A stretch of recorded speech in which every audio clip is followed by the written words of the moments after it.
Comme 600 000 Français, Fabienne souffre d'asthme sévère.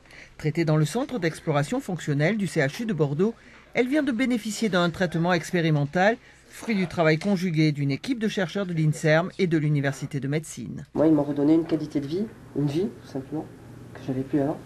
C'est difficilement explicable à quelqu'un qui respire bien. Mais je respirais beaucoup mieux, c'est une sensation très agréable. Cette maladie chronique, caractérisée par une obstruction des voies respiratoires, est due à la prolifération de cellules du muscle bronchique, empêchant une respiration efficace. Un médicament, testé ici durant une étude clinique d'1 an, diminue ce phénomène et redonne un confort certain aux patients.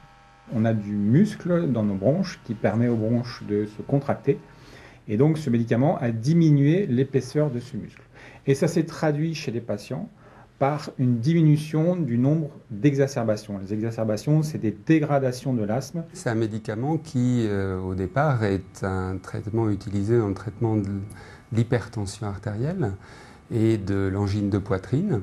Et on s'est aperçu il y a quelques années, lors d'une première étude qu'on a publiée en 2007, que la prolifération des cellules musculaires lisses d'asthmatiques était bloquée, inhibée par ce médicament, cet inhibiteur calcique.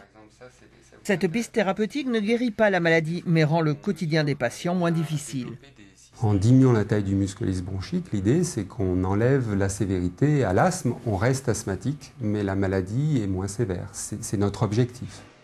Publiés dans des revues internationales, les nombreux travaux de cette équipe de chercheurs bordelais spécialisés dans le traitement de l'asthme sont connus dans le monde entier.